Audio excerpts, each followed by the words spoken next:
Justin Bieber, the Middle Eastern. I haven't heard that since I was last version. here as well. Yeah. That's crazy. See, I'm not that proud of being British. No, you're not. Honestly, Why not? no, I'm not. Playing Senetrons. Sinetron. So how did that work? I mean, It didn't. because usually when people Because obviously I'm at the age where people are planning their lives, and a lot of my friends are getting married. But my brothers are having children now. is it gonna happen to you soon? Are you I don't thinking know, about man.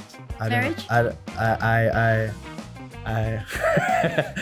And I remember one time it was pouring down with rain, and there was like 3 teenage girls like standing there for over 24 hours. Wow, to like wait for you? outside the house. Wow. Yeah, like when people tell me that my music really affects their lives, because I'm such a mess myself. So I'm like, if I can't even, like, if I'm not helping myself, how am I helping you so much? Has it always been your idea to become a religious pop artist? No, for sure, no.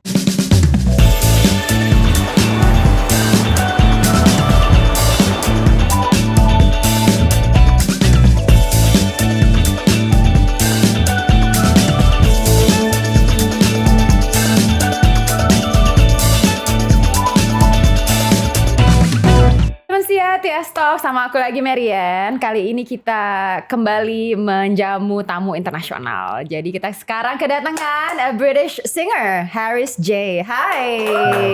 Thank you. Would you call yourself a British singer, or how would you I describe guess yourself? so. Like, honestly, I don't feel British. You know, like, but you talk like British. I know, talk like British. No, yeah, but I guess that's what I am, right? Yeah. As in, it's only really when I come to this side of the world that people refer to me as British. Like in the UK, no one would call me British. Oh, so Yeah. just And even in Just Europe, an artist. Yeah, as in no, but even in Europe, as in like I guess like I don't look English. Like I'm a little bit different to like yeah. people who are English. So then they wouldn't call me British. But yeah, I guess that's what I am. Yeah, so but when people ask you, so where are you from? How would you answer? My background is very complicated. My mum is Eastern European. She's Georgian, and her dad is Georgian and Russian, and her mum was Jamaican. Wow. Yeah, Jamaican and English. What did they meet? They met. They didn't have like a crazy love story. They just had like a a short love story. Yeah. They weren't together, so and my mum grew up with like a single mother who was Jamaican and English, and then she met her dad later on in her life. Okay. And so did we. And then my dad is Irish and Indian. Wow. Yeah. But they met in the UK. They met in the UK. Oh, yeah. okay. Yeah. So okay. Yeah. My family have actually been in the UK for quite a long time. I think I'm like fourth generation or something like Wow. that. So I'm quite British. So how have you been? Unfortunately. This is not the first time in Indonesia, I heard. No, yeah. It's my 6th time, I think. 6th time. Yeah. I heard you spent some time when you were younger. Yeah. In Spent a lot of time. Yeah. Sinetron, playing Senetrons. Sinetron. But was it in Bahasa Indonesia, but in English, or? Yeah, I was the only person speaking English. So it was hard.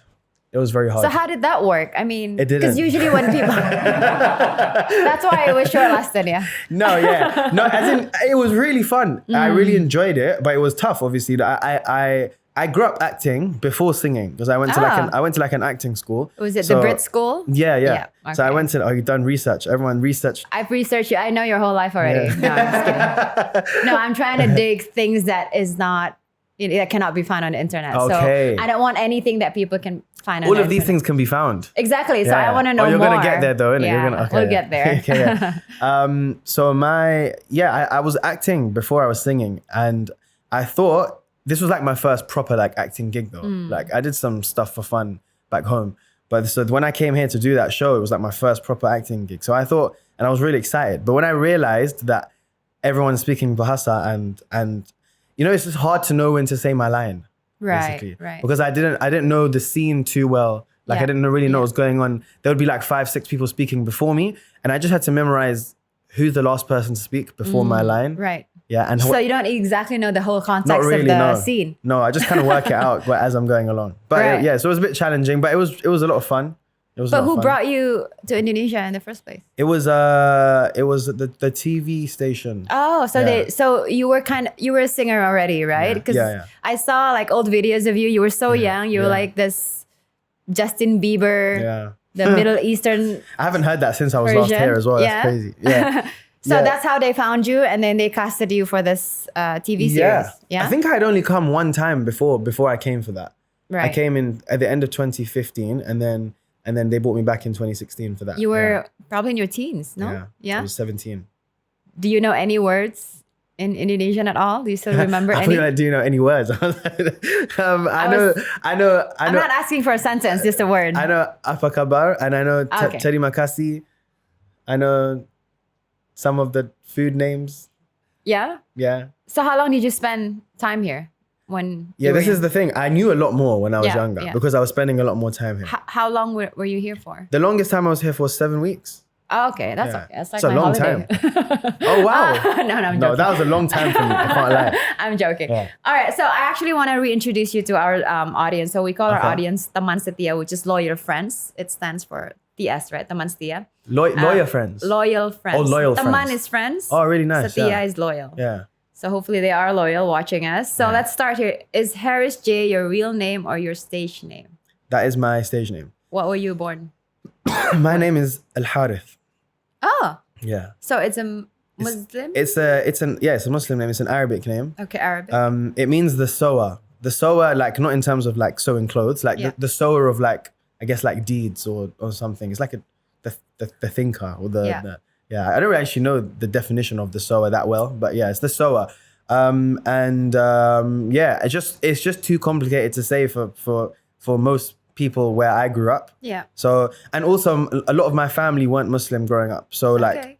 even for my parents, my parents are both reverts to Islam, so they weren't Muslim either. What were they before? They were life livers. Oh, okay.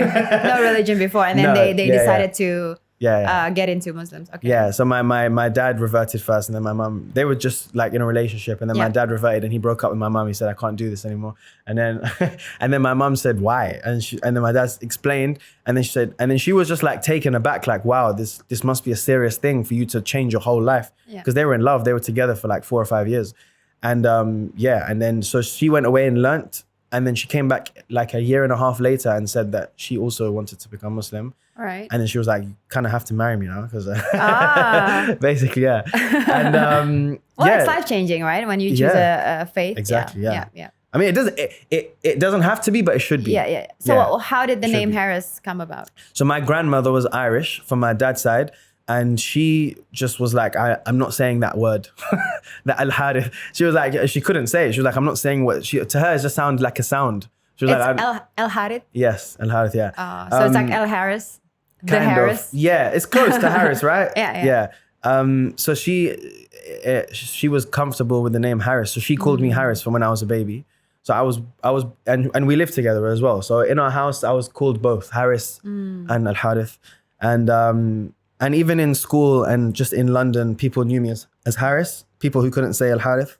So it just seemed like the easy thing to do. Okay. If I was to become well known. So you've been called Harris since you were little. Yeah. So yeah. J, what's the J stands for? J is just the first letter of my surname, which is Jung. Jung. Ah, okay. Which I've recently learned is like a Korean name. It is. Wow. Jung. Yeah, Jung, yeah. Yeah. Jung or Jung, we say Jung. Or Jung. Yeah. So I have a few British friends, and Okay. I always feel like British are very proud of being British. Yeah.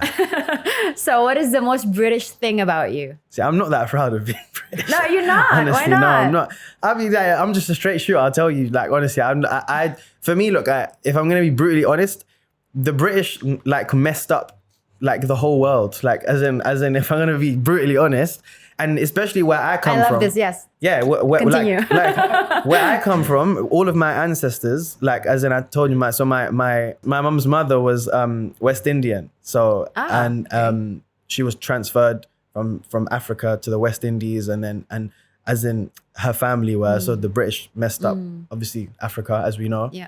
The British messed up India from my dad's side, and the Irish. There's no one that hates the Irish there's no one that hates the British more than the Irish. Really? But you No guys are one. within one. So everyone in my family, Yeah. all 4 of my grandparents, they all hated the British, Why? but they all lived in the UK. So it's like they couldn't have hated it that much. Yeah. Yeah, but like yeah, Do you know So- the longest country in the world? it's not the UK. It's where you're from. No. It's the Great Britain. Ugh. The Great Britain of United Kingdom and Northern Ireland. It's the longest name, the longest country name in the world. Oh, the longest country name. The longest country name, sorry. The longest country name in the world. Okay, I thought you meant like the longest standing country. Sorry, the longest country name. Yeah. So a lot of people who lives in the UK don't even realize that. Like, I think I associate myself more with being a Londoner. Like I like London. Okay. London's very multicultural and it was a very fun place to grow up. It's a melting pot from yeah. But I try and distance myself from being British because like I said, they just terrorized everywhere. What do you think is the most British trait or characteristics that when you find let's say you're traveling somewhere around England or the UK and then you find someone doing something, oh, that's very British. When do they do what? British people, they don't really like to talk too much. They're not very friendly. Like everyone kind of keeps themselves to themselves in public. So when I started to travel, I realized like everywhere else was like a lot more outgoing and friendly. Yeah. So like if you're on a tube, for example, there's no one talking. And if you look at someone for too long, they'll look back at you and think like you're strange for even looking at them, basically. Right. Like, a lot of people are intrigued when they're traveling and they're trying to like, I don't know, people watch. And so I like people watching as well. But it's a very British thing to just try and keep yourself to yourself kind of.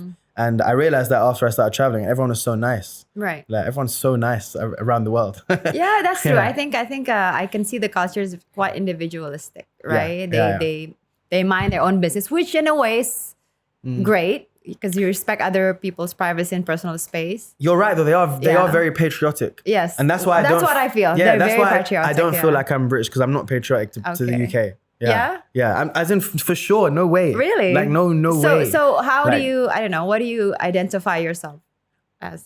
See, this is hard because I'm so split and diverse in terms of like background. I don't really have one that like I feel most connected. I would say Irish because we went to Ireland a lot growing up. Right. And I have a lot of family over there. In Dublin? Not in Dublin. Not in Northern Ireland, in the Republic of Ireland, but not too far from Dublin. Okay. In a place called Donegal. I just love the Irish culture. I love the Irish people. That's a culture I would celebrate. Yeah. Proudly. Yeah. I probably wouldn't understand. Oh, actually, I understand Irish accents. Yeah. I cannot really understand Scottish accent. It's beautiful. It sounds like a song, the Irish accent. Irish accent, it's still so nice. pretty clear. Yeah, it's nice. Scottish, I don't really. I mean, I've worked with a Scottish person. I said, just send me an email.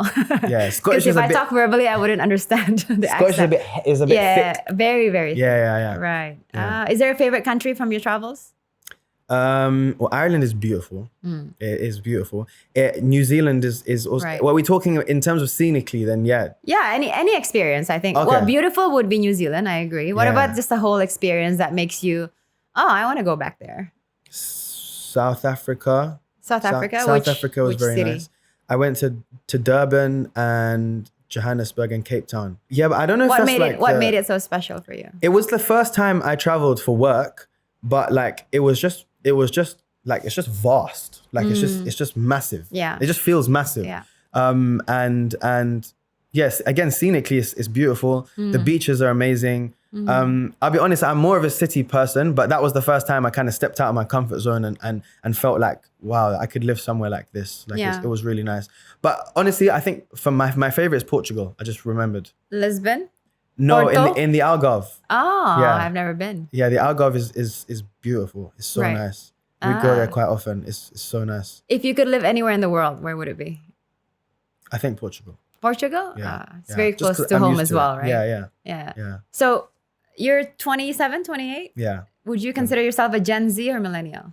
No, not Gen Z. So Yeah. young millennial. I feel like an old soul, honestly. Like I wouldn't even consider myself the other one. What's the one after Gen Z? millennial. Yeah, I wouldn't even consider myself that. Really? Yeah, So I you're even feel like older. I feel very, very Gen X. very old. How so? I'm a kind of a chameleon. I can shapeshift. Like I can be with young people, but I grew up very close to my grandparents and spent a lot of time with a lot of older people growing up. I used to go on holiday with them and they had a group of friends and like I grew up like being involved in conversations that I probably shouldn't have, but I just used to love sitting with like the elderly and listening to their stories and What do you guys like, normally? What is your favorite topic when you talk about with them?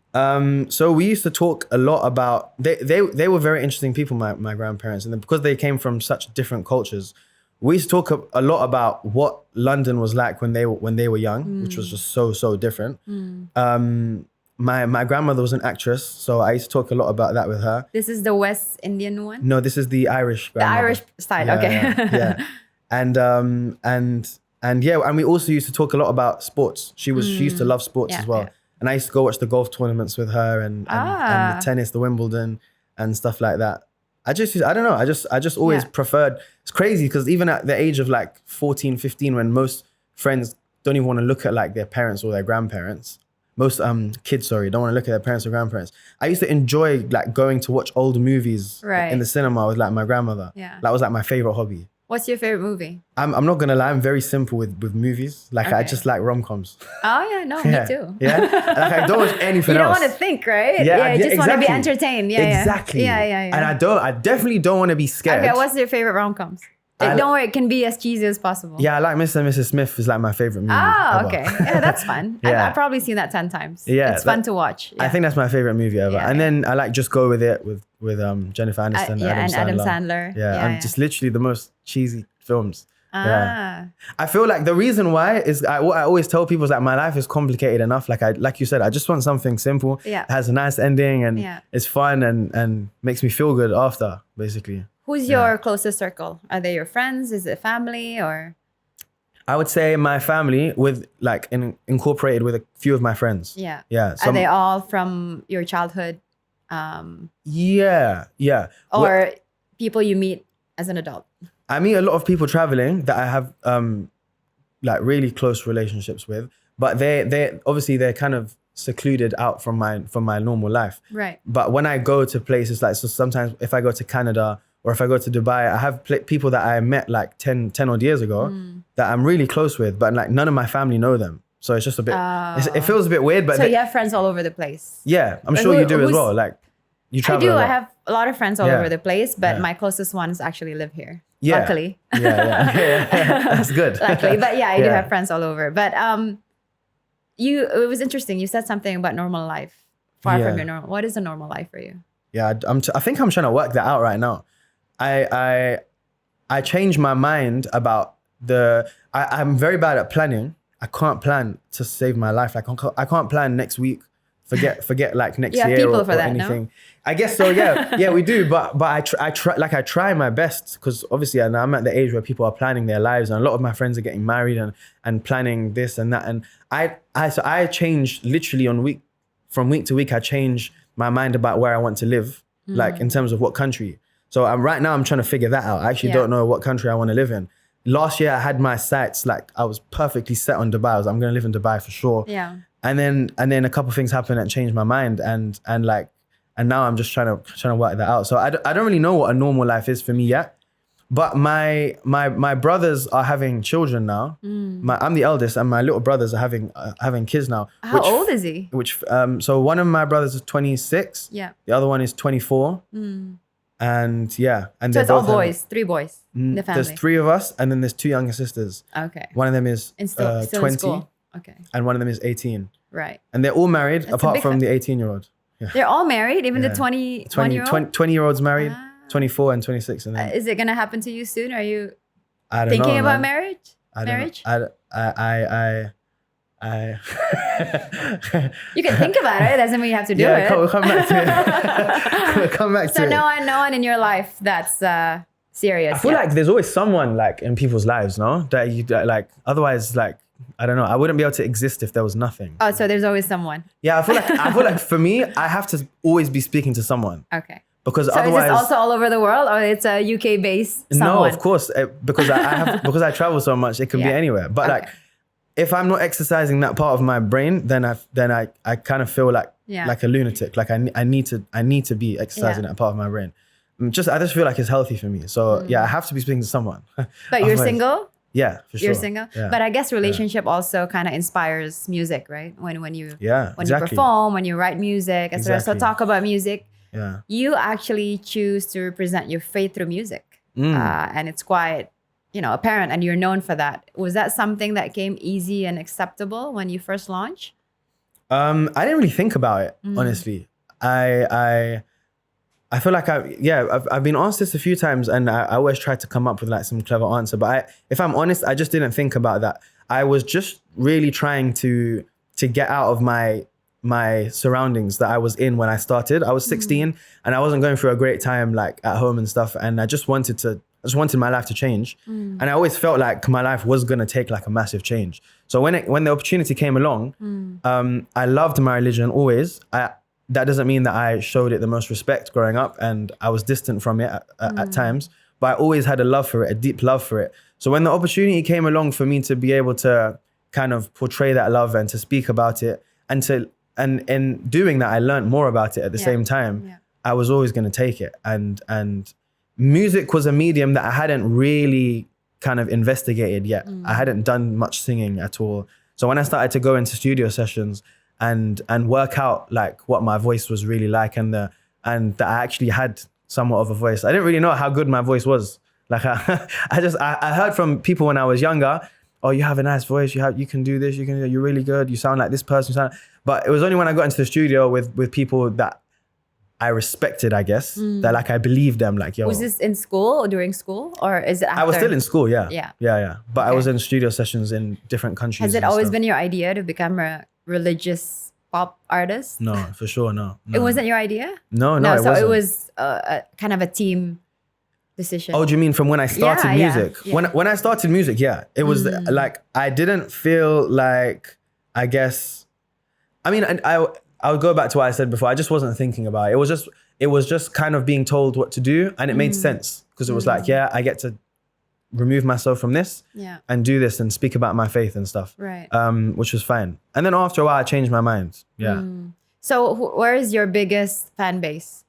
I would say here. Here? Yeah. I can imagine how, I think obviously here majority people love their faith religion here. is Muslim, and I think very well accepted, right? And I think it sounds very modern, the music, because I've heard some of your songs, very modern. Do you actually realize like the impact that you make from that kind of music? I think that I have a little bit of imposter syndrome. Like when people tell me that my music really affects their lives, I'm always taken aback a little bit because I'm such a mess myself. So I'm like, if I can't even if I'm not helping myself, how am I helping you so much? Yeah. But it's obviously hopefully through God. Like I don't feel like I'm really even trying to help people that much. But if I'm doing it, it's obviously a privilege. And it doesn't feel like work. You've tried any other type of genres and music? Lots, yeah. Yeah. I heard grime style. What's a grime? How do you define? You heard the grime? How do you define grime style? Grime is rap in the UK. It's quite intense. Yeah. And it's very far away from what I do now. Yeah. But it was what I was raised on. Like when I first started listening to music as a London teenage boy, like that's what everyone was listening to. Like that's the culture, basically. Right. I'm sure here there's like a certain type of music that people listen to as teenagers when they first start listening. And that's grime in the UK. And I went back to it after I was doing this for a while, faith inspired, just because I felt like that's where I'm from, that's who I am kind of thing. Yeah. But yeah. But did it stop? Because I think the last single that you have is back into the faith inspired, yeah. Faith inspired? So what happened there? I did a lot. I did. So I went back, I did some grime, and then I did some like normal, just pop. Just pop music? Yeah, just conventional pop music. And honestly, what happened was I realized that I was becoming too self-obsessed. And I just cared for some reason. Maybe it's because I became well known as a kid. I felt like people cared about me too much, and I need to say this about myself, and people need to know this about me. And it's like, I realized, I just became self-obsessed. Like, why is it that I feel like everyone needs to know my story? Right. When like God has like a way better story, and it's way more helpful to people. And like he has perfected this perfect way of life that we believe. And if I sing about that, evidently I'll help way more people, and I'll feel way better about myself as well, rather than singing about my heartbreaks and my. I mean, look, sometimes you feel like you need to do that because music is expression. But I can just do that myself. Like it's a form of therapy. I can do that myself. I don't need people to hear that stuff. So who do you listen to? What's on your playlist? I listen to loads of different things. Like what's on repeat, I guess, the past week? The past week. I'll be honest, it's a K-pop song. Oh, really? Which one? Which artist? It's from that cartoon. It's like an anime film. It's like Golden the something. K-pop Hunter, yeah? Yeah, that The one. K-pop hunter. Yeah. What's the? I don't know. They're K-poppers. So. Yeah, that's so I'm annoying. not a K-popper. They're a K-popper. Neither am I. That's what I'm saying. That's so annoying because it really doesn't represent me. But my sister like was playing it in the house, and then I just really like the melody of it. Sometimes like I'm cursed as a musician. Like if I just like the melody of something, I'll just keep listening to it. But what I listen to a lot is obviously I listen to music with a lot more depth than that usually. My favorite artist right now is a good friend of mine. His name is Mustafa the Poet. Right. He's a singer-songwriter from Canada. Okay. And his music is really deep, but really, really special. English. It's English, music? yeah, English music. Yeah, Okay. yeah. Do you get recognized on the streets when you go? I don't know, in London or maybe Indonesia. So because I heard that you have the biggest fan base here as well. Yeah. So for here it's definitely more hectic than back home. Yeah. But it depends where I am back home. I mean, look, most of my audience are Muslim. So if I'm in London, there are densely populated Muslim areas as well. So sometimes I go to those areas and it can get quite hectic. But I grew up in quite like a just like an English area. So it was okay. As in for the me. suburbs? Yeah. As in the English suburbs. area in the suburbs. Proper English area. It was, yeah. Okay. Yeah. So you have afternoon teas and eat scones in the afternoon? No? I do like scones though. I love scones. I love the I do British like scones. But it was always funny because my neighbors and like the people around my area, they didn't know that I like was well known or like did music. And then they started to see people used to find my house back in the day, like fans and stuff, they would find my house. And at one point we had like groups of people outside my house and our neighbors used to get really scared. Like, what is going on here? And I remember one time it was pouring down with rain and there was like 3 teenage girls like standing there for over 24 hours. Wow, like, to wait for you? Outside the house, Wow. yeah. And I just wasn't leaving because I never used to like people knowing where I lived.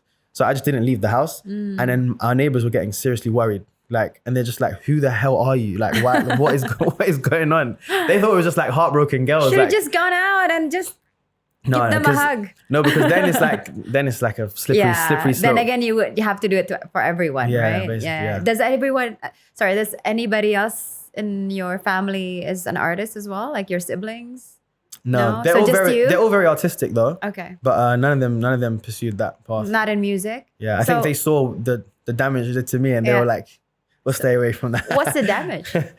There's so much good, more good than damage. It's extremity. Like there was a lot of extremes that I had growing up, and because my personal life was already quite extreme, the things I was going for, I guess looking back in hindsight, it probably wasn't the best thing to throw myself into another extreme. What kind of extremes? In my personal life, Yeah. just I had a lot of close like deaths in the family growing up that were very sudden.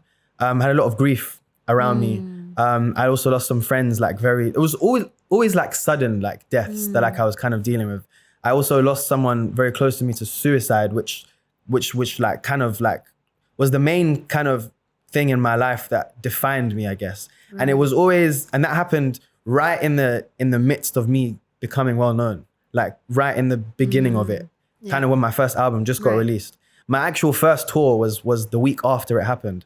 And this is a close friend. It was a family member. Okay. So someone who I lived with, which was like, which was almost impossible to kind of live after that. But I had to make a decision. It was either like, because I had this opportunity, so it was either like I just forget about it and just throw myself, like I said, into this extreme world, which will make me forget about it because it was very extreme.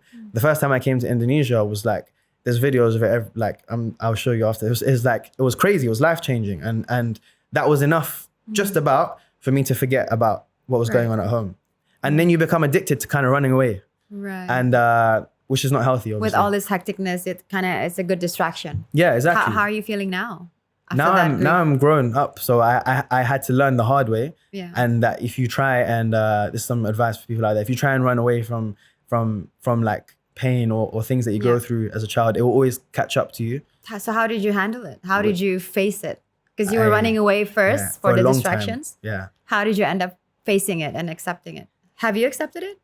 Yeah. No, I think accepted is a good word. I've accepted it. I'm not, you can't, I don't think I can have like closure or get over it, or it's not just, there's a couple other things as well, but that is for me, that's like the main thing, I guess, like I can't kind of get over.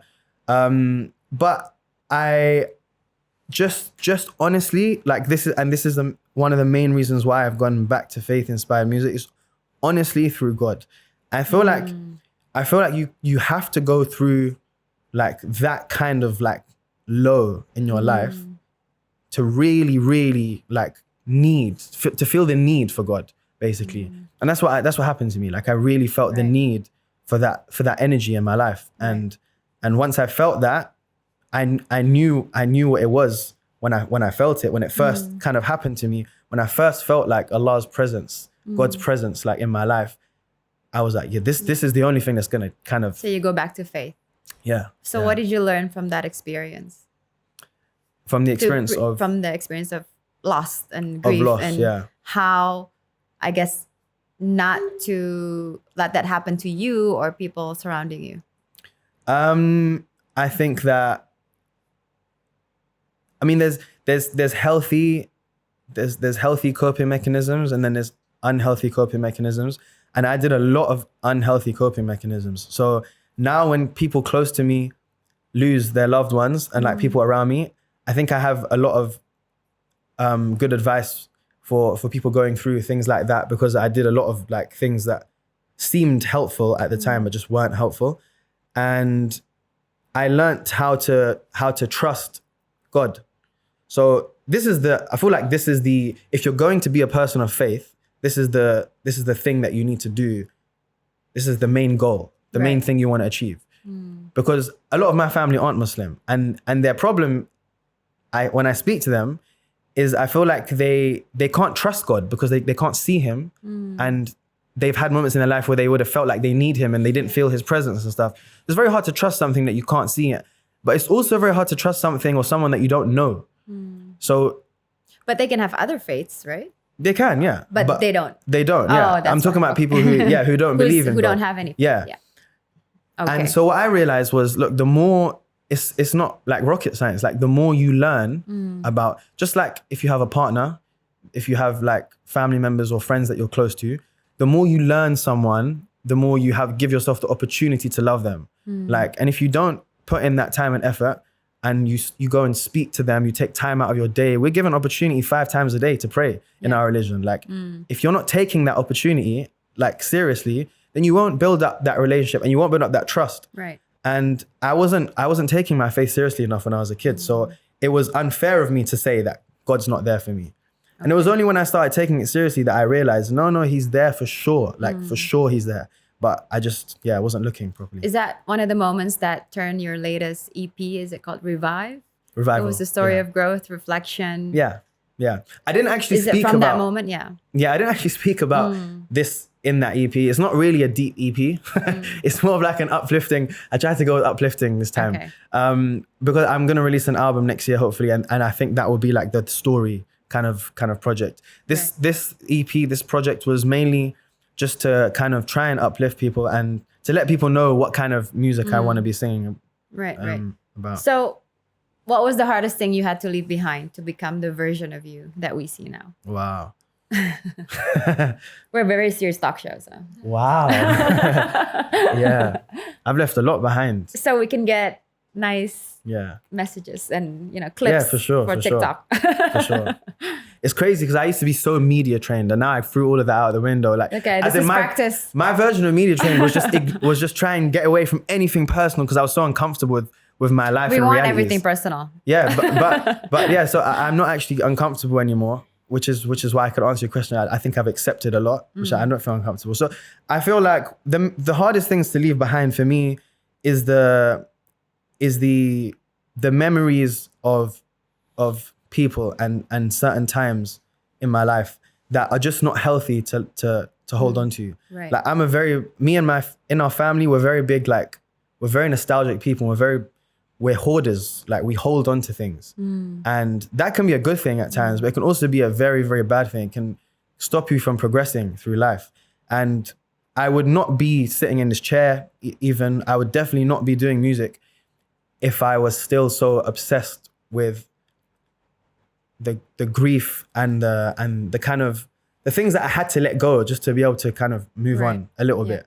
And it's hard because like sometimes you're letting go of people and you feel like you're doing them such a disservice. But you have to understand that some grief, and some of the grief that I've gone through, it's a mountain. Like it's literally a mountain. And how do you bring that mountain to most rooms that you're sitting in? Yeah. It doesn't even make sense. Like no one's gonna understand it. Do you still feel it? Yeah, for sure. That mountain of burdens? When I'm speaking about it now, I can kind of feel it coming behind me. And it's like, I will stop myself after a while because I realize like how, like, it doesn't make sense to try and ask anyone to be able to understand or kind of expect anyone to be able to know what to say when you're speaking about certain things. And in fact, I've learned so many things from going through these experiences that it would actually be much more helpful if I speak about what I've learned and how I got through them. Why do you feel there's a mountain on your shoulders? Do you feel guilty about what happened? I feel extreme guilt. Yeah, I feel extreme guilt. How so? Why? I think that anyone who goes through that thing in particular will feel survivor's guilt for sure. What thing? That you lost someone because of suicide who lives in your home? Yeah. So everybody in that home feels responsible for it? Not everyone felt like that. I was very close. I would say that like, in the home, I closely attached myself to the person because I could see that they were sad.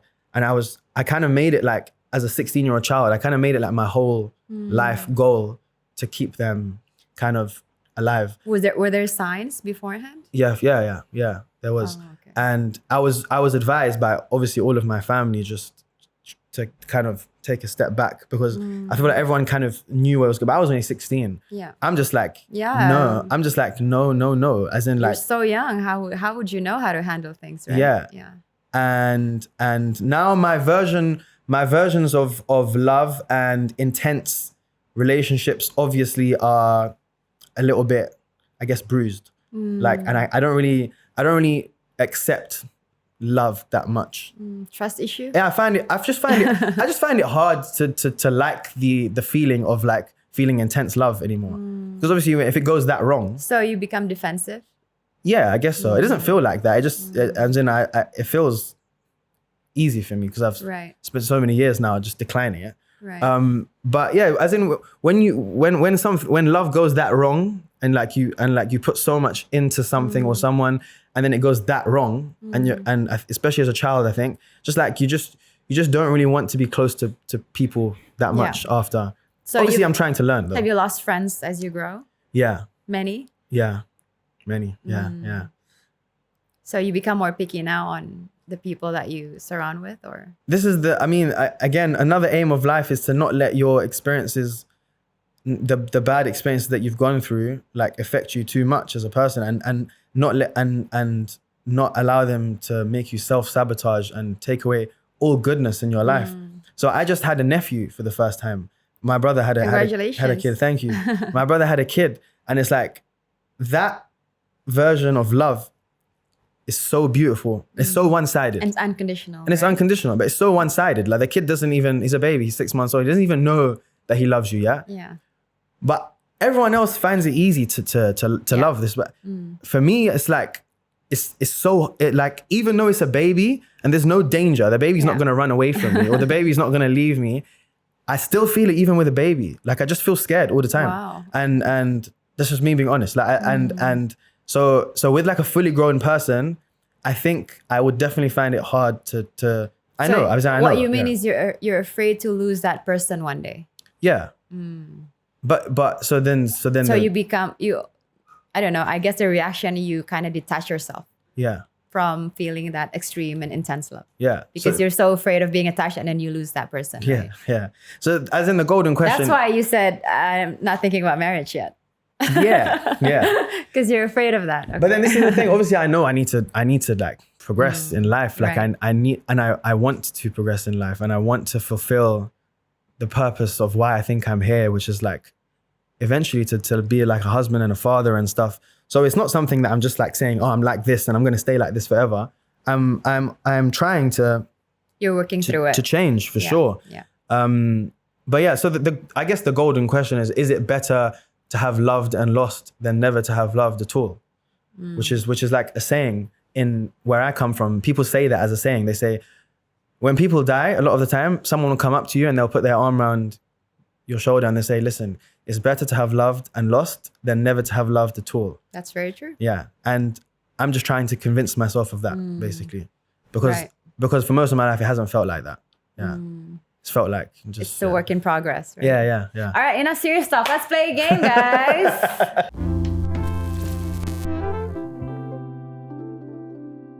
All right. So this is called Never Have I Ever. Okay. I'm going to read out a statement or a scenario, and then you should respond by holding out this. If you've done it, then it's a check mark. If you've never done it, it's the X, sorry. Oh, never have I ever. Wow. I haven't played this since I was very young. First scenario. Never have I ever deleted an Instagram story, for example, because no one viewed it in the first 10 minutes. Because no one viewed it in the first 10 minutes. Or maybe not as many as you would expect. No. Yeah. Okay. Never have I ever said, I'm on my way while I'm still in bed.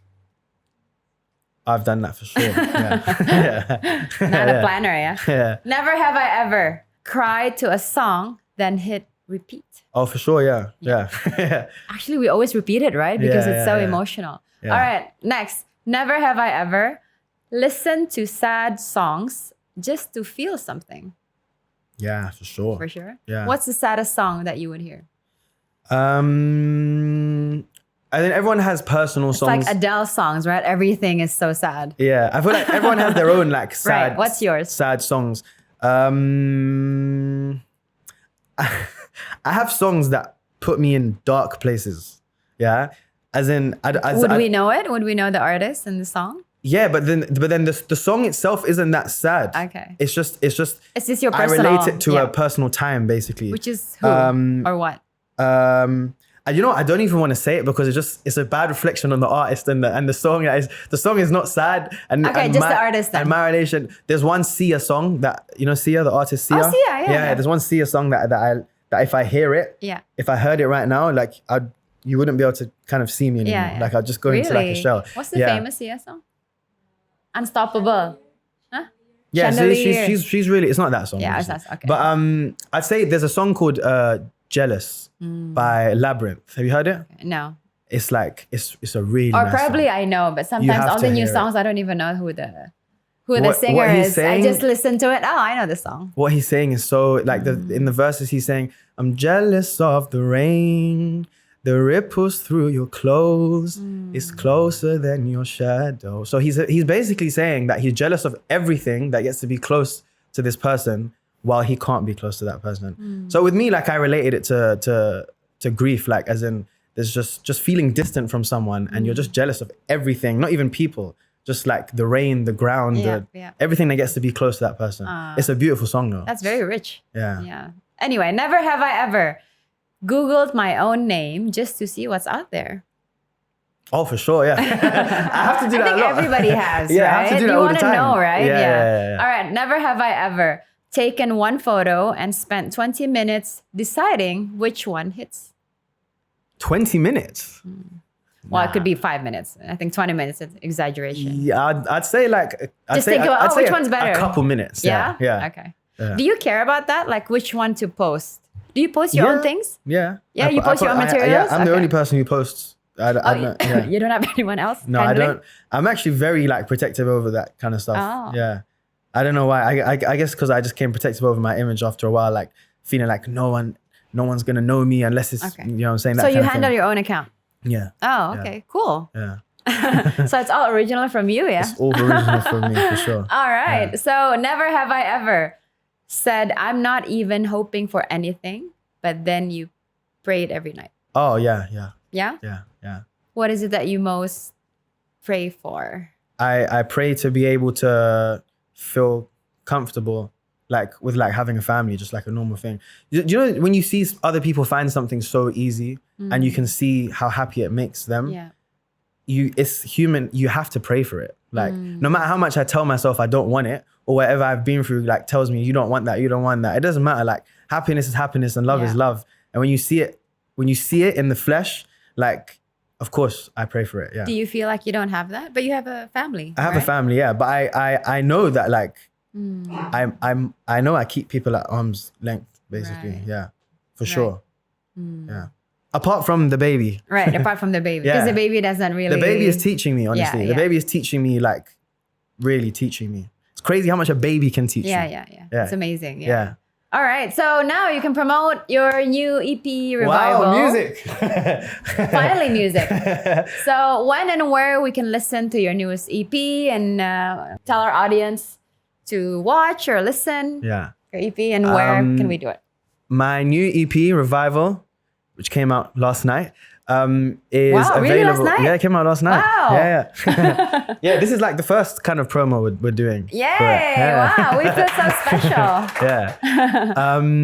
It came out last night and it's available everywhere: Spotify, iTunes, YouTube, whatever the other ones are called. There's some different ones here as well. But yeah, I really hope you enjoy it, and I really hope it makes you feel closer to God when you listen to it. And yeah, thank you. Yeah. Thank you. Thank you. So anything you want to say to your Indonesian fans or new audiences, maybe? I want to thank you. I want to thank you for so many years of love and support, which I didn't deserve. And thank you for the warm welcome back, because it's been a long time. And yeah, people don't have long attention spans nowadays. No, it's so but, true. But my fans and supporters have a long attention span. Well, welcome back to Indonesia. Happy Thank to you. have you. Hope you enjoy your time, the rest Thank of your you. time here. Thank you. Thanks again for sharing. I appreciate it. Yeah. That's a lot of sharing. I hope it's not was. Googleable, those answers.